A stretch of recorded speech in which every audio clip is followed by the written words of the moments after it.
మరో కాలర్ ఉన్నారు స్వామి గారు. ఒకసారి స్వామి గారితో మాట్లాడి సామాన్యులైన స్వామి గారితో మాట్లాడి కంటిన్యూ చేద్దాం. స్వామి గారు నమస్తే అండి. ఓకే అండి.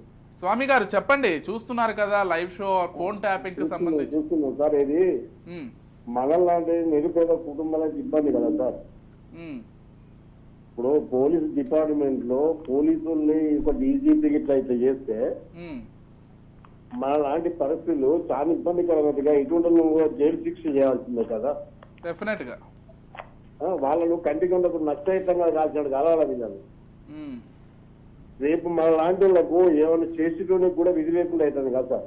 అవును అవును, ఇది ఎంత నేరం అంటే ఒక ఉగ్రవాదుల కింద పెద్ద నేరం సార్. ఇలా ప్రజానికాన్ని భార్యలను భర్తలను విచ్ఛిన్నం చేయడం వల్ల ఎంత నేరం అంటే ఇది సమాజంలో భారతదేశంలో మొత్తం ఒక దెబ్బ ఇది.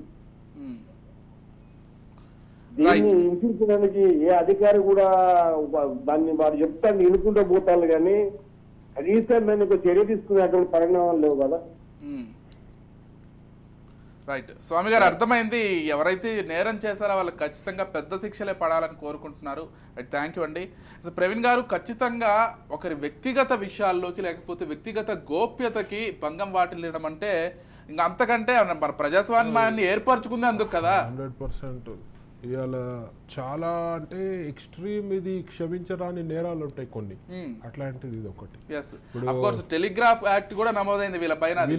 ఇంకా కొత్త సెక్షన్లు తీసి అసలు కొత్త చట్టాలు రావాలి వీళ్ళ పైన. ఎందుకంటే కాదండి, ఇన్ని మంత్స్ ఇన్ని ఇయర్స్ ఒక ట్యాపింగ్, ఇజ్రాయెల్ పోయి టెక్నాలజీ కొనుక్కోవాల్సిన అవసరం ఏముంది చెప్పండి. దీనికి పర్మిషన్స్ ఎవరు ఇచ్చారు?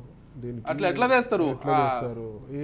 తెచ్చారు? ఆ డబ్బు ఎక్కడి నుంచి వచ్చింది? ఆ డబ్బు ఎట్లా ఇచ్చారు? ఎట్లా తీసుకొచ్చారు? నాకు తెలిసి సెంట్రల్ ఏజెన్సీస్ దగ్గర కూడా ఈ టెక్నాలజీ లేదంట. ఉండదు. వీళ్ళు ఎవరున్న టెక్నాలజీ సెంట్రల్ ఏజెన్సీస్ దగ్గర లేవంటే ఇంకా వీళ్ళు ఎంత అగాత్యాలకి పక్క రాష్ట్రంలో పోయి వినాల్సిన పరిస్థితి ఏంది అంటే అక్కడ గవర్నమెంట్ కి వీళ్ళకి యాంటీగా ఎవరు వీళ్ళకి సంబంధించిన వ్యక్తులకి వీళ్ళు హెల్ప్ చేస్తారు.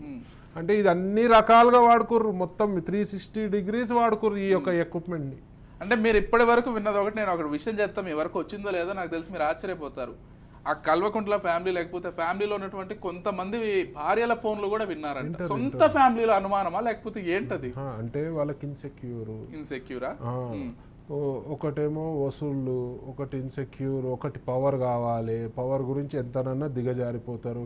వాళ్ళ ముఖాలు చూసిపోయారు ఎంత వాడిపోయినాయి. అసలు వాళ్ళు బయట ఏం మాట్లాడుతుర్రు, మతి భ్రమించినట్టు మాట్లాడుతున్నారు కేటీఆర్ గారు వీళ్ళు. రైట్.